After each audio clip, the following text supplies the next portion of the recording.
Welcome one and all to Bumping Into Walls here on CJSW 90.9 on the FM dial. Your number one community and campus radio station. Welcome, loyal listeners on the air. And hey, if you're in podcast land, welcome, and what did I say? Welcome? I think many times. Anthony, how are you? Hey, I'm good. We are Bumping Into Walls.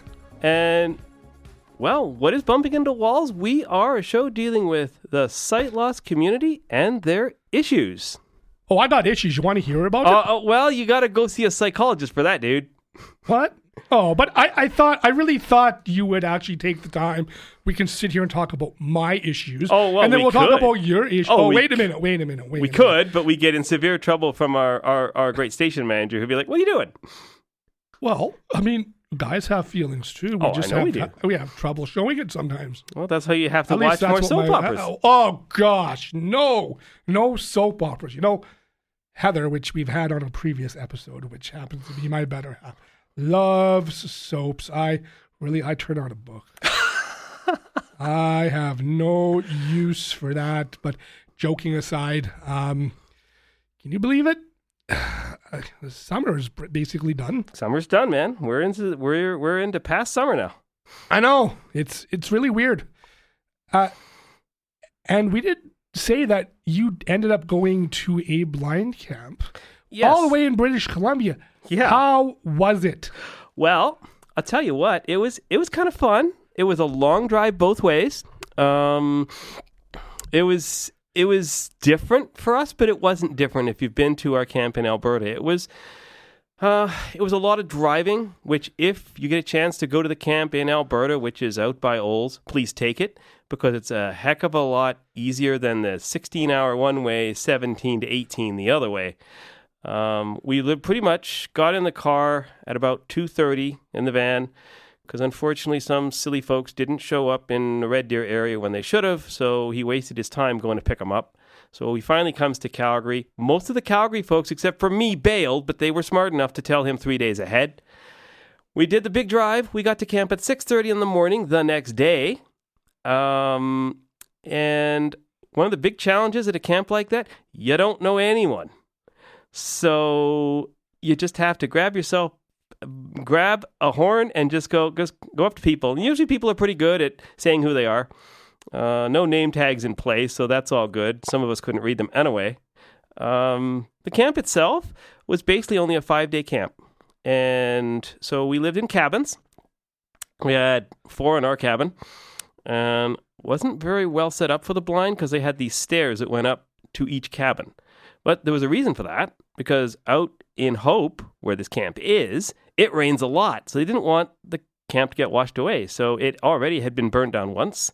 So they moved it, and they've been at that camp for probably 10 years now.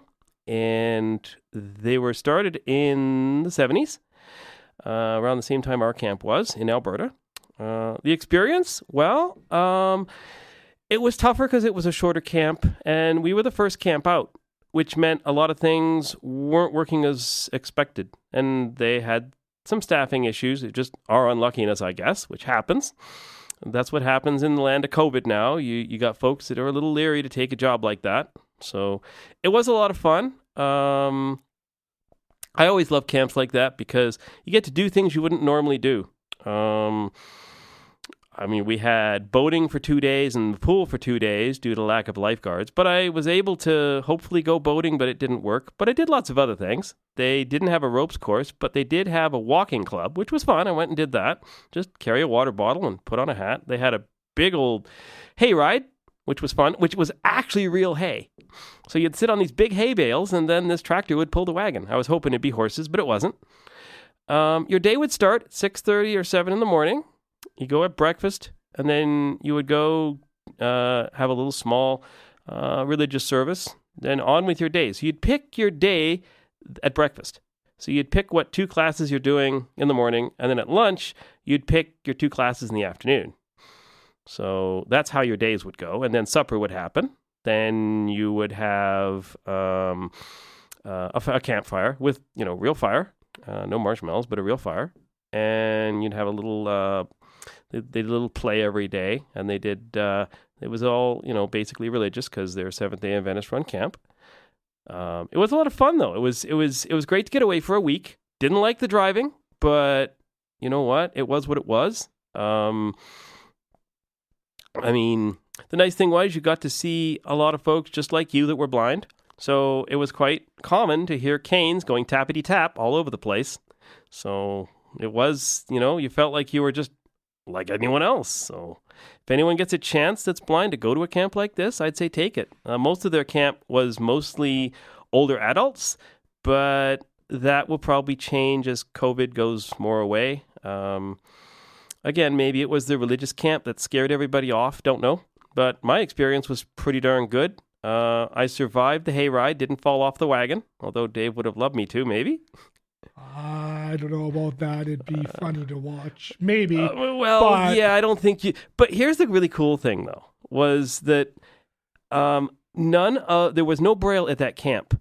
So, unfortunately, silly me, I had to make a pit stop in the middle of the night, and we had this rope that we followed.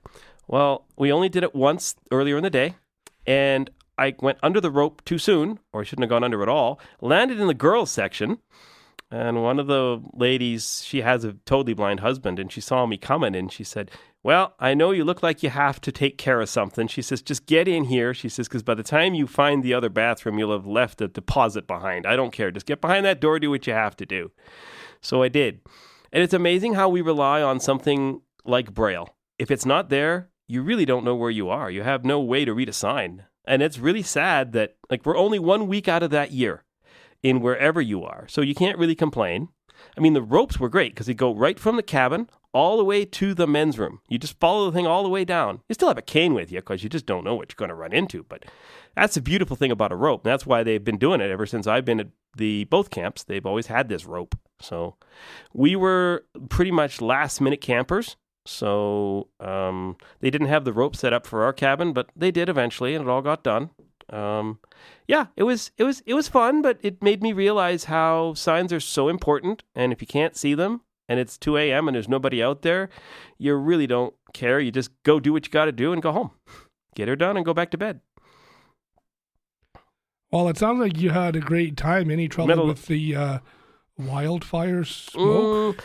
Not really. We didn't have a lot of wildfire smoke, but we did have a couple of girls who thought I was a rock star because I knew the guys from Level the Vibes over here at CJSW. Her parents listen to that show all the time, so they thought they thought I was a rock star. I don't know why, but anyway, and they themselves listened to our station manager's show as well. They're into punk rock, which is weird for religious girls, but hey, whatever, right? They like rock and roll, I guess. But yeah, no, the campfires, it did smell pretty bad out there. But that's all it did. We didn't have any fires near us. So that's a bonus. Right. And for me, I did make it down to Edmonton. I made it down to Edmonton. I had a nice visit. So that's what I was doing. Well, not the whole summer because there was Stampede weekend there. Yep. And of course, my wife and I, we have a very healthy social life. We're always doing something. And of course, if I'm not socializing, I'm listening to audiobooks. But really, I find our summers around here are way too short. They are. Unfortunately, they're way too hot, too. Well, if you don't have this year, it has been. Yeah, it may be that way for a while. Though I haven't been worried too much. I do have air conditioning. Some of us don't. Yeah, I don't mean to rub it in. It sucks. It is a luxury. I don't know of very many rentals that may or may not have it, but no, some do. Some homeowners might get Some one. homeowners may have it. Yeah, we're looking at that, but I don't know if that's going to happen. That's, we got a new deck on our house, though. We got a new deck on our house, which is pretty cool. I'm glad because all that banging and hammering was getting pretty old. Do you spend a lot of time on your deck? Not yet because we're still. My roommate's been working quite a bit, so once things get a little more organized, maybe this weekend or next weekend, we'll just put a chair out there. I think it'll be great because then you can just they got to put some railings up and stuff. But you go out there, take a player with you, but unfortunately, my audio player has decided to bite the dust. In that the battery that came with it doesn't work, so I had to take it out and plug it into the wall. That's fine. Most people would never think to take the battery out because every time it would try to charge the battery, it wouldn't charge. So you were pretty much hooped. And I'm like, well, this battery will come out, but now I can't get it back in. Not that I need to, but yeah, no, it's going to be a lot of fun just to hang out on the deck. It's just been so hot lately that. Well, I guess this is a good segue. By the way, you are listening to Bumping Into Walls here on CJSW 90.9 FM with Anthony and Dave. You know what? We did previously talk about, and we did have technologies on the show. One of them being my Orcam Read and Victor Stream. Now, the interesting thing is, Orcam Read is optical character recognition device, which it means it has a camera on it, and it will read things to you. Of course, as we have demoed in a previous episode, in terms of how it works. Well, I found out there's a third generation out there now. Did they send it to you for free? I wish. But from what I can see, maybe that's something we can hopefully do. But I do know the good folks at Humanware are coming to Calgary.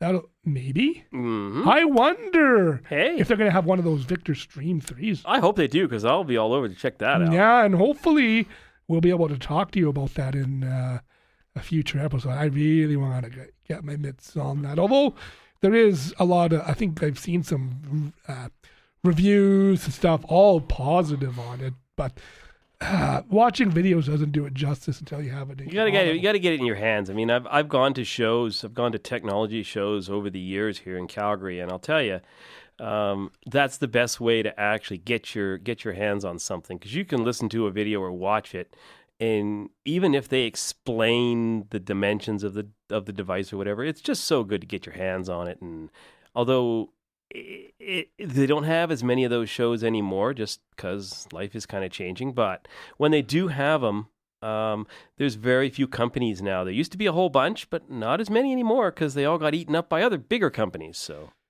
you know what the interesting thing is, though? It goes to show that technology is forever changing. Oh, yeah. In terms of, our computers always change, right? Mm-hmm. There's always something new or whatever, and apparently, as I am told, in terms of Windows 11, it has pretty good accessibility features nowadays, which is a good thing if one is getting a good computer, which actually I really hope to get in the next few months, and hopefully we'll be talking about that. Hey, right on. Technology is always is interesting to folks, anybody. Whether you're sighted or not, but certainly with the visually impaired community, visually impaired, VIP is what I heard the acronym for that. I don't know. I like that name, visually impaired. How about if it was just called visually inconvenienced? We have a big problem in our community. We have a barrier between the visually impaired and the blind. We do. And unfortunately, there are folks that do not want to be called blind. I know in New Zealand, for example, they have an organization like RCNIB. It's called Blind and Low Vision. Now, unfortunately, they have a guide dog department, and here's the funny part. Their brand is called Blind and Low Vision. So what did the smart people in New Zealand do? They stuck guide dogs on the end. Now, I want you to think of that name for a minute. Blind and low vision guide dogs. What does that make you think of? It makes me think of dogs that are either blind or low vision. So how can they be guide dogs? They might weren't- need my CCTV. That's what I'm thinking, right? Maybe the dogs need some glasses, right? But if they're blind, you're in a bigger hoop than you are if they're low vision. I mean, you know what? Jokes aside, Anthony, one thing I've always meant to ask you, and I'm gonna go ahead and ask you, and feel free. You don't have to answer, but I always wondered, how come you never worn those cool dark glasses? Like Stevie Wonder and. That's a very good question, and I've been asked that. As a kid, I kept losing them, and for me, I didn't realize how unusual my eyes looked. Now, no one's ever said that to me recently, but I do know some people are very uncomfortable with how their eyes look, so they wear them to cover that. But of course, I'd be scared if I wore these glasses, I'd start looking at the ceiling far too much, like my man Stevie Wonder seems to do on a regular basis. So I figured, well, for me, I wasn't too concerned about it, but some people are. I'm just worried about having to remember to put them on, take them off, where the heck I put them. So I thought, well, you know what? That's just me. Somebody else, it may totally work for them. And that's the weird thing. People think if you don't have a pair of those glasses on, you're not really blind. I don't know. I've been told that. I joked with someone. I said, I should get a pair. And then next time I sit down to play the piano, I can look like one of the cool guys. Oh, there you go. Speaking of which, I'm not going to give too much away, and we might discuss it on a later date. I did find something very interesting about you, but like I said, we'll leave it at that. And I think we'll keep people wondering what it is. Yeah, I think we'll keep the listeners wondering on that one. I know it, and you know it, and yeah. If something falls into place, we're good to go. I think so, but if it does, great. I'm looking forward to it. But speaking of which, I joke, and I keep thinking, it's no joke. You do actually sing in a church choir. I do. And you've been doing that for how long now? 20 years. Oh, there you go. So I started out as a bass, went to a tenor. Ooh. Hey, maybe we should get Choir Boy to sing a few tunes for us. Oh God! Oh no, that's too much pressure. If our podcast director and station manager will join in, sure. I mean, that sounds like a challenge. We better be careful. I think I might be in trouble if that happens. I mean, our station manager is a very accomplished musician, so I'd be a little concerned singing next to him because. So sorry, you sing tenor or bass? Tenor. 12 miles away, but I still sing. Oh wow! Okay, that was a very unhelpful joke. Yeah. Oh well, I mean, we won't give up our day jobs. No, we definitely won't. Wait a minute. Wait a second. We don't have them. What day jobs? I'm medically retired, and I'm the same thing. So no day jobs to speak of. But that's okay. It's all right. We're here doing our thing, and we're very lucky. But lucky to have it. I enjoy it, or else I wouldn't be sitting in here with you. It's a nice day out there, and so most people wouldn't want to be in here. But hey, you know what? You like what you do, and you do it. So if you had the chance, Dave, I don't know if you're aware of this, but a lot of folks, when it comes to blind tech, I don't know if you're aware that we have a special program in Alberta that helps people pay it off. Now, I can't remember its acronym because they're acronym heavy around this province. What is its acronym, and what does it mean? The Specialized Technical Equipment Program, also known as STEP. Don't step on me, it hurts. Yeah, no, funny. So basically what this program does is it helps people afford this very high tech. I mean, you have had a piece of gear, $2,000 if you were going to buy it? Yep. Our Daisy readers, our Daisy players are around $600. That's a lot. Now, just to put this in perspective, some of us who are living on a pension here in Alberta, the pension has just been raised to $17.85. So, now you don't have to pay your medical bills because that's paid for by the government, but everything else you have to pay for. So you can imagine if you're single, like friends of ours, and you're living in a condo or you're living in a regular rental, most of your money would go to that. Now, sometimes you're lucky enough in some cities to have a rental program to help you pay some of that off so you don't have to put it out of your own pocket. But still, we're just lucky that we have the programs we have in this province. The disabled aren't as bad off as everyone thinks. Now, $17.85 doesn't go far, and there's a lot of people that all they can ever do is complain about the program, but our program in Alberta is the best in the country. There are others that make less than we do. Now, that doesn't count if you have a guide dog or if you are diabetic, they give you money. But to get that, you have to go to your worker and fill out a bunch of paperwork. So, I mean, you have to know about these things beforehand or ask. And a lot of people are too scared to ask their workers. They seem to have this, oh my God, if I get in trouble, they'll kick me off. But it's a lot of work to get on our AISH, Assured Income for the Severely Handicapped. You have to go to a doctor. He fills out a bunch of stuff. You fill out a bunch of stuff.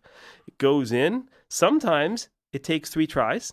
After that, you have to go get a lawyer. And is it worth it at that point? Well, I don't know. So most people I know have got it on the 3rd try. If you are just blind, they don't seem to consider that a disability worthy of having said AISH, but each program's different. No program is perfect, but now that you see what some of us are making, and some are making less because they're on social assistance, which is way less than AISH. So you can see how this equipment is very expensive. $6,000 or $2,000, it doesn't matter. It's still out of a lot of people's price ranges. That's why I'm glad that us in Ontario have programs like this. Every other province doesn't seem to. The biggest problem here is technology changes, but the government never seems to keep up with it.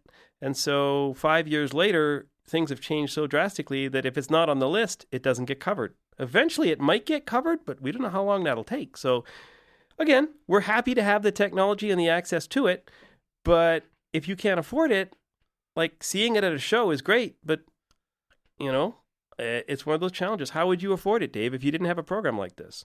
I couldn't. I'd be doing without.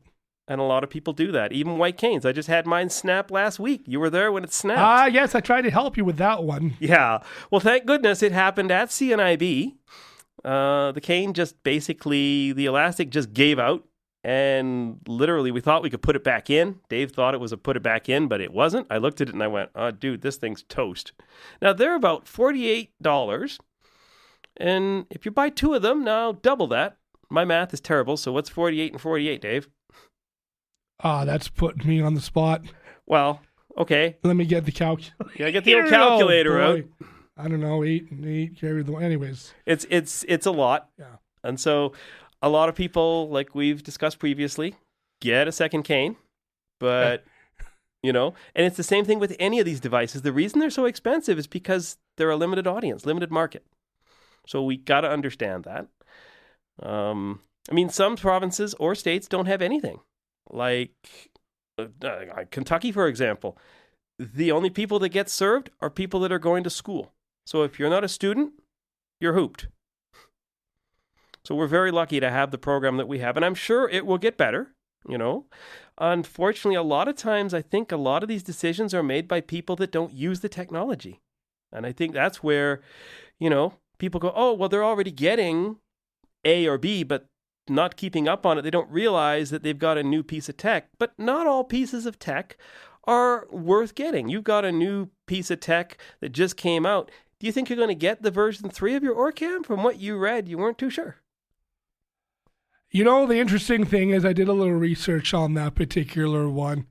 And, honestly, I think I might do a little more research. And from what I saw, it looks like it can act as a magnifier as long as you put it online. Mm-hmm. So how that interacts with your phone and or, say, iPad or tablet would be another thing. I say, oh, this is pretty cool, but yeah, I wasn't too sure. As I said, from what I've seen of the changes, the buttons are yellow. There's still the tactile buttons on board, but the buttons are yellow. Now, here's something I don't know if you're aware. The Canadian National Institute for the Blind has a program called Phone It Forward. Now, what this program does is most of us have a hard time affording one cell phone, let alone another one. So I've got a new one, and I got it through this Phone It Forward program. People donate their older phones, and they wipe them. They get wiped, and then you basically get the phone, and it's yours as long as you're paying for the bill as far as, your phone number and stuff and all that stuff. They won't pay that, but you can get I call it a free phone because it's basically what it is. As long as you're just texting and phoning, that's all you need. I mean, I got a 7 at home, but that's fine. It does the job, right? So That's the other thing that CNIB is doing because they realize a lot of folks just can't afford a $1,500 or $2,000 friggin' cell phone right now. Oh my gosh, I think that's what they cost. Now, who knows? I know that it's very expensive. And a lot of folks within the blind and visually impaired community, seriously, they do use, whether it's the iPhone or some, I think he has even used Android. Yes, there are some. And some even use tablets. I mean, heck, you use a computer, so there you go. Yeah. So so one doesn't always necessarily have to. In terms of the blind technology out there, it depends on the person. It really does. Oh, it does. So you may not need a Daisy audiobook player. You may like not. We have.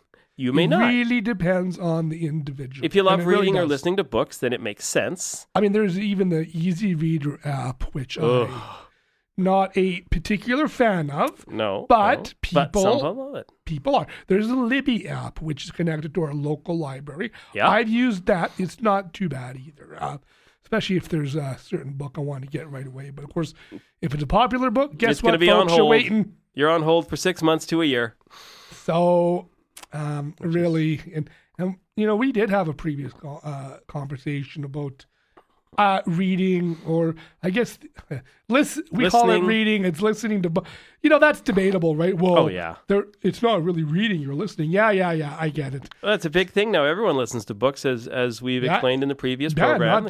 not just us blind guys. No, and like I said, it depends. There are other Daisy players out there, other book players out there. I say Daisy because it's stuck in my head. See, that's what happens like with Kleenex, right? There are other companies like Hims that make a Daisy player. A player that plays stuff. Basically, yeah, there are. It just depends on the person, but in a lot of cases, you kind of go with what your friends are using. So that's what happens in a lot of times, right? It's whatever you're comfortable with. I mean, Daisy itself is a interesting format, but it's something that not everyone's going to use. If you're not a reader or a listener, then books may not be for you. But you may be a big phone user, and you might use your phone for absolutely everything, including looking stuff up online. Then you're going to want the most latest phone you can get. I mean, it is what it is, right? I mean, would you go and spend $2,000 on a phone right now, Dave? Possibly. If it was an iPhone, because that seems to be the ones that are the most expensive. No. I didn't think so. Would I go spend $2,000 on something else? Absolutely. And again, I think we're going to save that something else for a later episode. I think that's going to be a fun one. But again, we're just going to keep people guessing. Yeah, you and gotta, I bet you people are thinking, gee, what are they talking about? What does Dave know about Anthony? That's right. Again, I know, but you're just going to have to stay tuned. You never know. We're kind of like the young and the restless. Oh, gosh, don't go there. And no, we are not young and the restless, I tell you, folks. My name's not Victor Newman, and his name's not Jack, whatever his freaking name was. First of all, how do you know that? I looked it up last night online. You did what? I looked it up last night. Folks, and you wonder why I worry about this guy. I've known Anthony for a while, but really, I seriously worry about him some days. But you know what, folks? That does bring us to the kind of half-hour point here in the show. It's time to say goodbye and thanks for listening. And thank you very much for listening to Bumping Into Walls here on CJSW 90.9 on your FM dial. Stay tuned, folks, and don't forget to check out the CJSW app.